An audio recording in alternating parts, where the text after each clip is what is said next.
हिजो हामीले कृष्ण जन्म अर्थात् भगवानको प्राकट्य कसरी भएको थियो भन्ने कथालाई पूर्ण विराम दिएर जब उनी जन्मे र सबैभन्दा पहिले उनले गौमाताको दर्शन गरेका थिए र हामीले यहाँ देवमाता स्वयं रुद्रकी माता माता रुद्राणाम दुहिता पशुनाम भनिन्छ।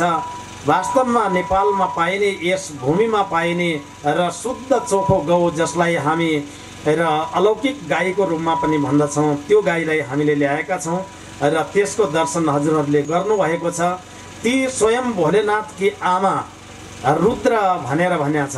वेदमा एउटा मन्त्र नै छ, माता रुद्राणाम दुहिता पशुनाम भनेर रुद्रकी आमा हुन् गौमाता भनेर भनिएको छ। भगवानलाई 6 दिन मात्रै भएको थियो। 7औं दिनमा पुतना गएकी थिए भने 6औं दिनमा कंसको दरबारमा एउटा मिटिङ बस्दछ, अर्थात् गोष्ठी बस्दछ। गोष्ठी आज भोलि पो हामी मिटिङ भनिरहेका छौँ। गोष्ठी के का लागि बस्दछ भनेपछि 7 दिनभित्र जन्मेका बालकहरू जति पनि छन् तिनको वध गर्नु पर्दछ भन्ने हिसाबले मिटिङ बसेको छ। त्यो गोष्ठीमा जो गोकुलमा जन्मेको छ, जो गौवंशमा जन्मेको छ, जसले गाईको दुध पिएको छ, त्यसलाई मार्न सक्ने ताकत संसारमा कसैको छैन। जसले 120 वर्षसम्म गाईका लागि मात्रै काम गरेको छ भनेपछि त्यो गाईका लागि काम गर्ने कोही 120 वर्षको लामो समय काम गर्नेछ भने भगवान स्वयं वासुदेव भगवान नै हुनुहुन्छ। 120 वर्ष उहाँले गौ सेवामा आफ्नो जीवन व्यतीत गर्नुभएको थियो। गोपाल उहाँको नाम थियो र त्यसपछि गोवंशी थियो र त्यसपछि उहाँका विभिन्न नामबाट यो प्रख्यात हुन्छ कि उहाँले यसरी 120 वर्षसम्म गौको सेवामा काम गरेका थिए र कंसले वध गर्न सक्ने कुरै भएन। गाईको दूध पिने व्यक्तिको वध गर्न सक्ने संसारमा कोही पनि छैन, त्यो अवेद्य हुन्छ। किनभने पंच अमृतभित्र गाईका दूध दही घिउ इत्यादि पंच अमृतभित्र पर्ने हुनाले पनि त्यो अमृतपान गर्ने व्यक्ति कहिले पनि अकाल मृत्यु हुँदैन भनेर वेदमा भनिएको छ। अर्को कुरा, जो बिहान झ्यालबाट हामी गौशाला हुन्थे पुरानो जमानामा भने ती गौशालामा झ्याल राखिन्थ्यो र ती झ्याललाई के भनिन्थ्यो भने गवाक्ष भनेर भनिन्थ्यो।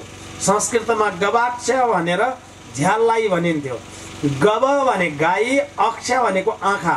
उठ्ने बित्तिकै सबभन्दा पहिले गाईको आँखा पर्ने हुनाले त्यसको नाम गवाक्ष भनेर राखिएको थियो र त्यस्तो गवाक्षमा बसिसकेपछि मान्छेले बिहानै उठ्दाखेरि पनि आजभोलि पनि हाम्रा आमाहरू हुन्छन् नि, अलि रातमा आयो भनेपछि गौशालामा गएर गौलाई हेरेर आउने, त्यसपछि भूत प्रेत आदि केही पनि भित्र जाँदैन भन्ने त अहिले पनि हाम्रो गाउँघरमा चलन छ नि त। बिहान उठ्ने बित्तिकै सबैभन्दा पहिले गाईलाई हेर्नु पर्दछ गवाक्ष भनेर। अब धेनु धुली बेला अति उत्तम अर्थात् गवाक्षबाट हामीले गाईका खुरहरूको दर्शन र गाईको पूर्ण दर्शन गर्यौं भनेपछि त्यो दिन हाम्रो शुभ बित्दछ। भगवानले त्यही भन्नुहुन्थ्यो। वेदले गाईलाई के भनिरहेछ भने गाईको बारेमा वेदलाई सोध्नुहुन्छ भने वेदले के भन्दछ त भन्दाखेरि माता रुद्राणाम दुहिता वसुनाम स्वस्वादित्यानाम र प्रयस्य नाभि भनेर रुद्रकी आमा वसुकी पुत्री अष्टवसु भन्छौं नि हामी। 11 रुद्र, 8 वसु र 12 आदित्यकी के भएन त बहिनी। हाम्रा 33 कोटी देवताहरू छन्। 33 कोटीमा करोड हैनन्, कोटी हुन्। कोटी भनेको प्रकार हुन्छ, कोटी भनेको।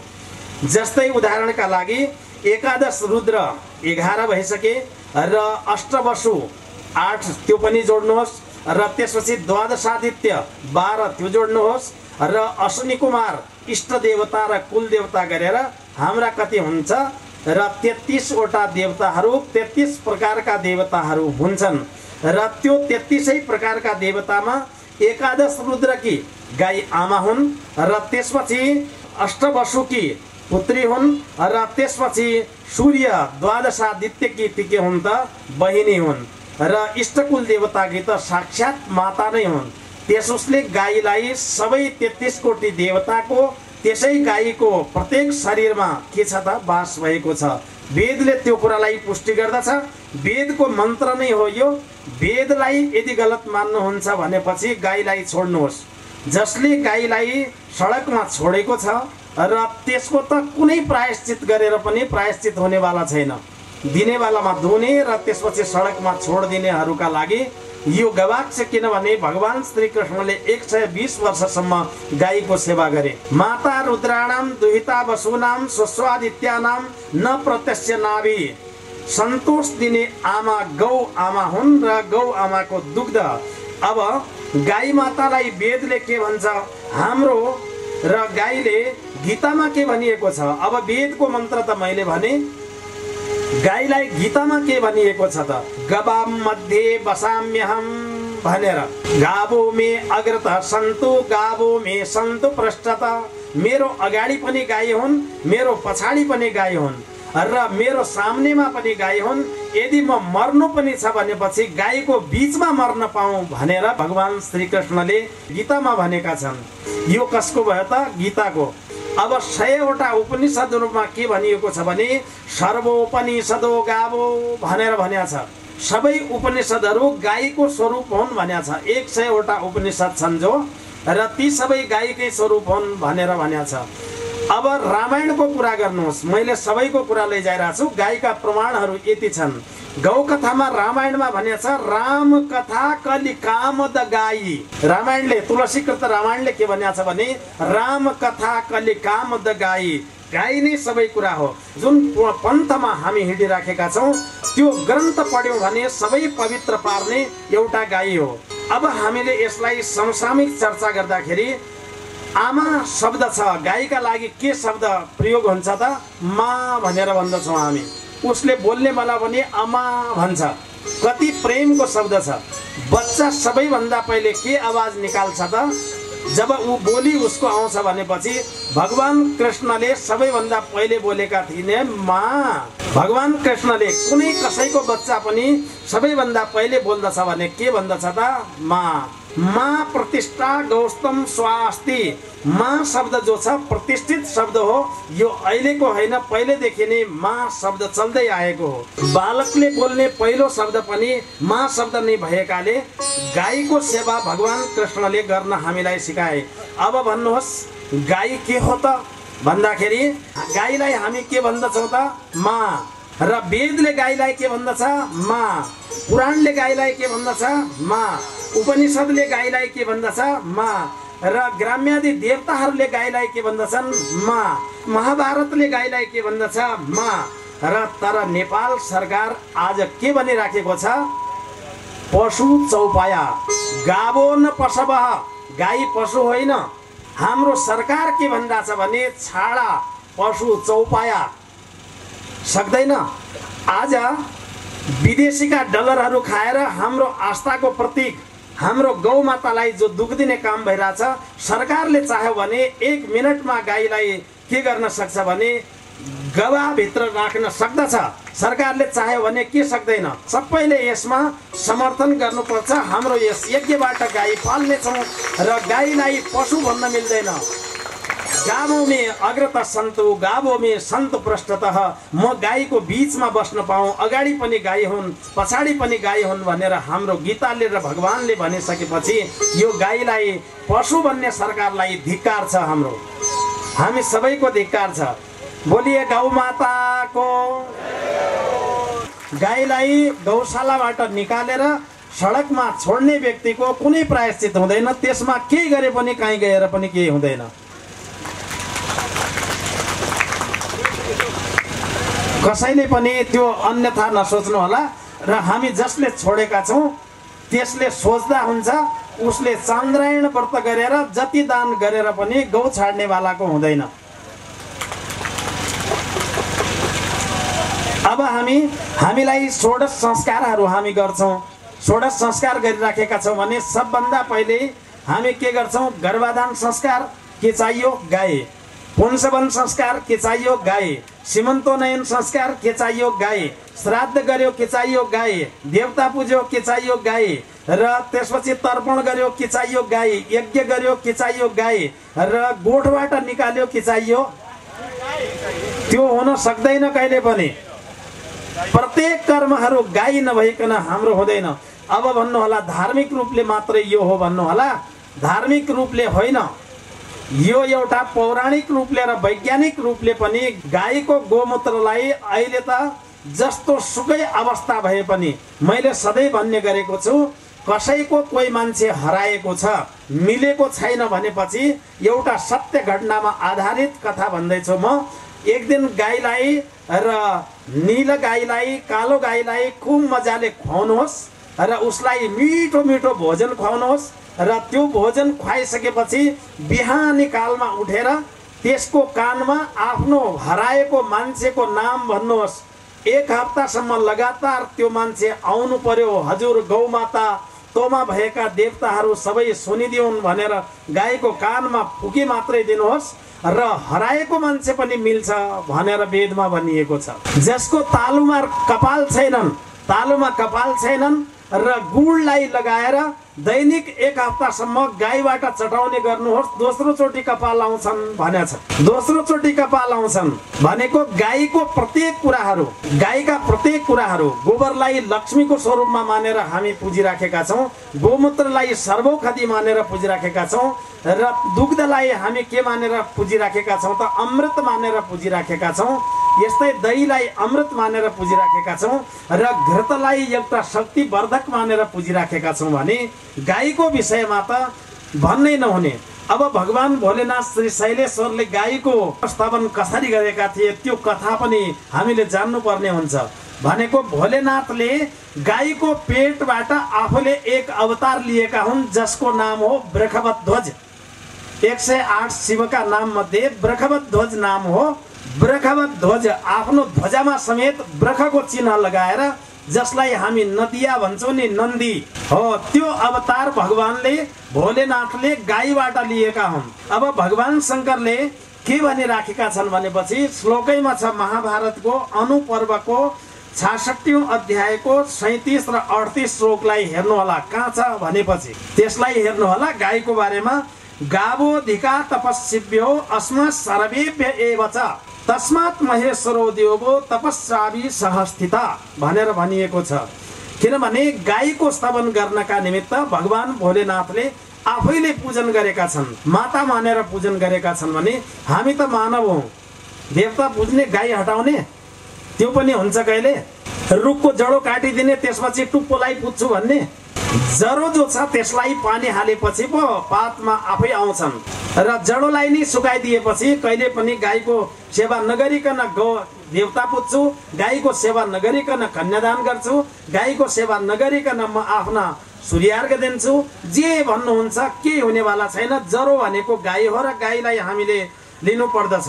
भगवान भोलेनाथ शङ्करबाट एकचोटि के भएको छ भने बडो आनन्दको, किन 120 वर्षसम्म भगवानले पनि गाईको सेवा गरेको हुनाले यो गौको बारेमा चर्चा गर्नुपर्ने समसामयिक अवस्था पनि यहाँ किन राखेको छ भनेर भन्दाखेरि आर्थिक रूपले पारदर्शिता होस् र त्यो चढेको पैसा पनि यो समितिमा र यज्ञमा जाओस् भन्ने हेतुले हामीले 50 रुपियाँ गौ दर्शनको राखेका छौँ। त्यो पैसा लगाएको होइन, त्यो भेटी हो गाईको, र पर्ची काट्यो भने त्यो पैसा समितिमा पुग्छ भनेर लगाइएको हो र त्यसलाई गाई हेर्न पनि पैसा भन्ने कुरा त्यो अन्यथा नजाओस्। यो एकदम धार्मिक रूपले र अर्थतन्त्रलाई सहज बनाउनको लागि बनाइएको हो, त्यो कुनै पैसा लगाइएको होइन।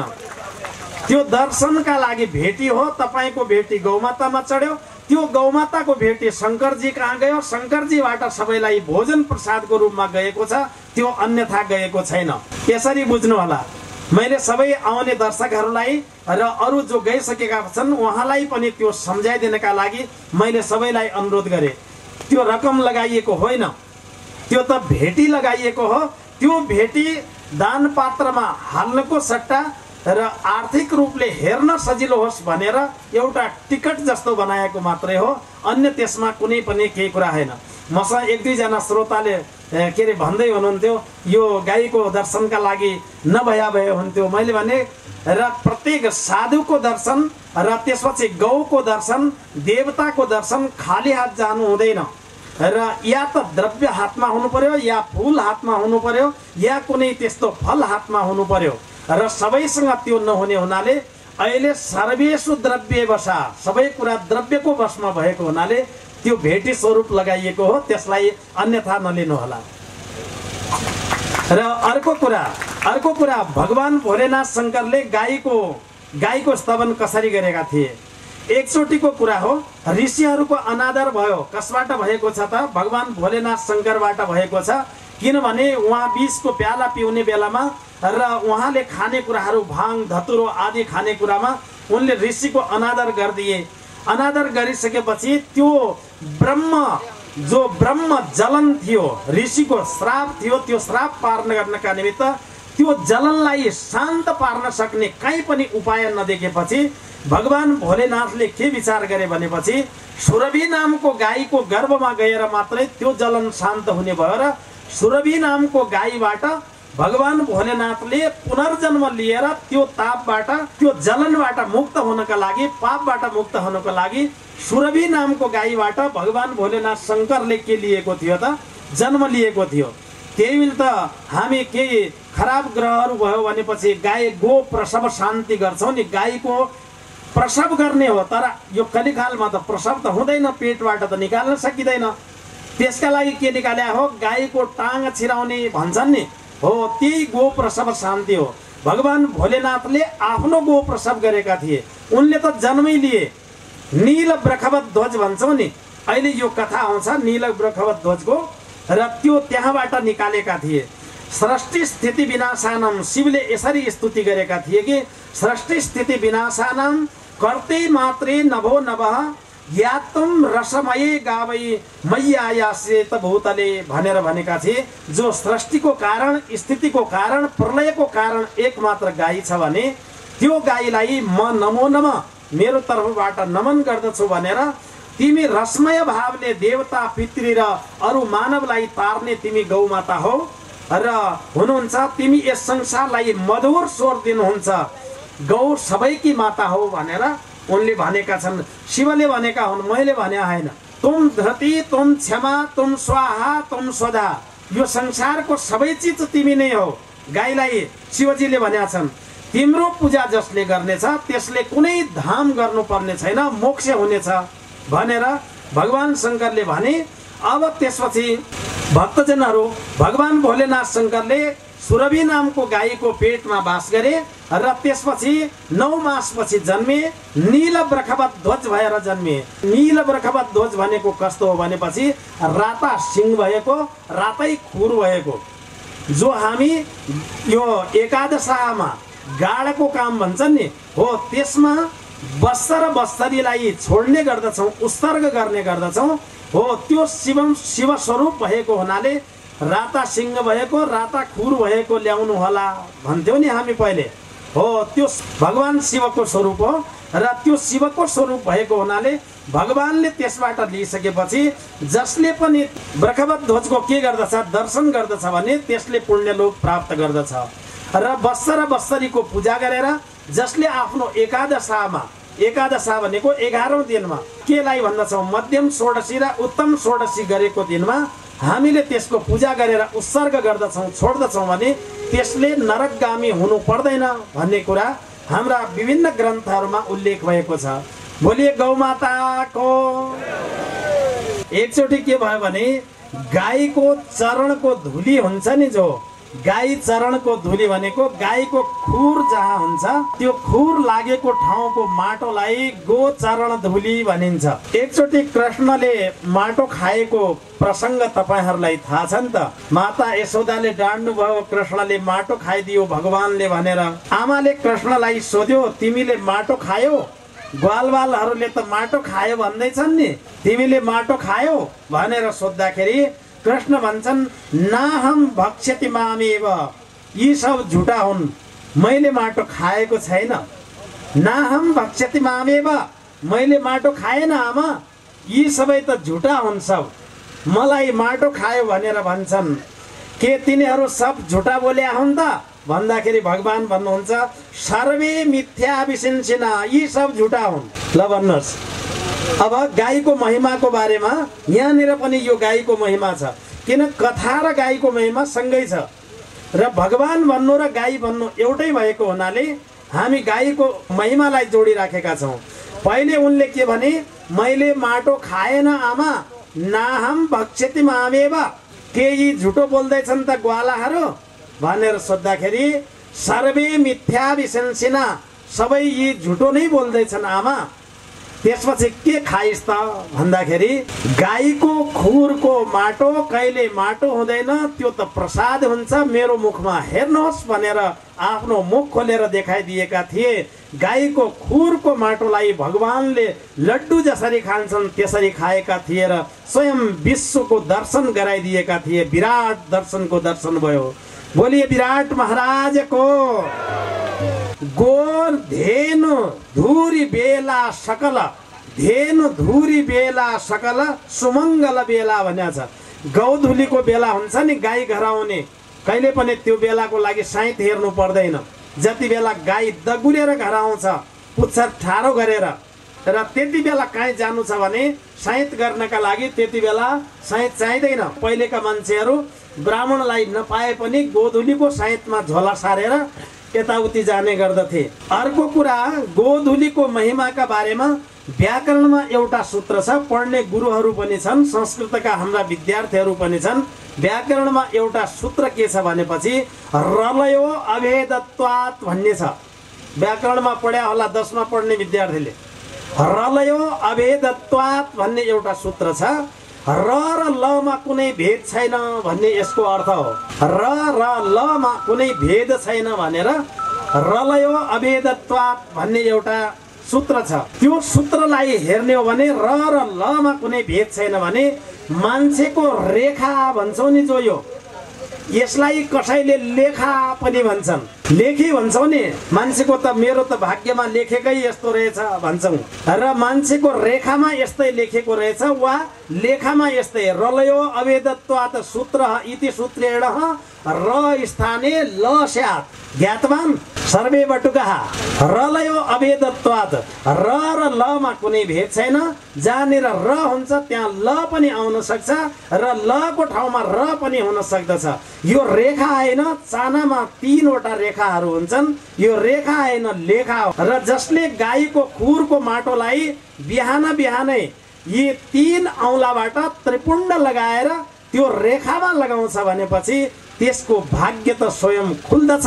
1 महिना मात्रै विचार गरेर हेर्नुहोस्, र खुलेन, तपाईका रोकिएका काम भएनन् भने फेरि हामीले शैलेश्वरमा सुनेको कथा गलत थियो भनेर भन्नु होला। जस्ता सुकै काम भए पनि तस्ता हुनेछन्।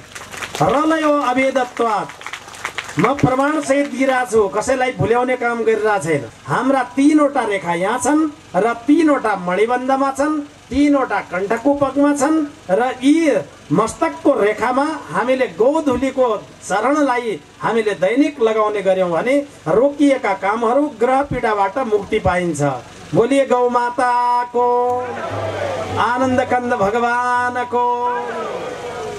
एक गौ र एक मौ, एक परिवारमा एक गाई अनिवार्य पाल्नु हुनेछ। फेरि हामी त बजारमा बस्छौँ, हजुर कसरी पाल्ने भन्नु होला। बजारमा पनि एक गौशाला बनाउनु पर्छ। आफू जहाँ हुनुहुन्छ त्यहाँ गौशाला बनाएर गाईलाई पाल्नु हुनेछ, र गाई बिना कुनै काम पनि हुँदैन। र अर्काको गाई ल्याएर जो दान गर्ने हाम्रो प्रथा छ, त्यो आफ्नै घरमा गाई पालेर मात्रै दान गर्नु होला। दैनिक गाईको पूजा गर्ने व्यक्ति सदैव भन्या छ नि, गाईको छाँच खायो भनेपछि विष निवारण हुन्छ भन्या छ। गाईको छाँचले विष निवारण गर्दछ, गाईको घृतले रोग निवारण गर्दछ। गाईको घिउबाट कहिले पनि उच्च रक्तचाप जस्ता बिरामीहरूका लागि पनि ग्राह्य हो। गाईको गोरस त्यो खान मिल्छ, जस्तो सुकै भए पनि गाईको गोरसलाई खान मिल्दछ। यसमा कुनै भेद गरेको छैन। चिकित्सा शास्त्रले पनि त्यसलाई ग्रहण गर्न सकिन्छ भनेको छ। गौ माताको पालनमा जोड दिनु हुनेछ। श्री राम की जय जय, लक्ष्मण की जय जय, श्री राम की, श्री राम की जय जय, लक्ष्मण की जय जय, श्री राम की जय जय, लक्ष्मण की जय जय, दशरथ कुमार 4 भाइयों की जय जय, आवाजें आए न लहर जोर से गाउनु पर्छ है त। दशरथ कुमार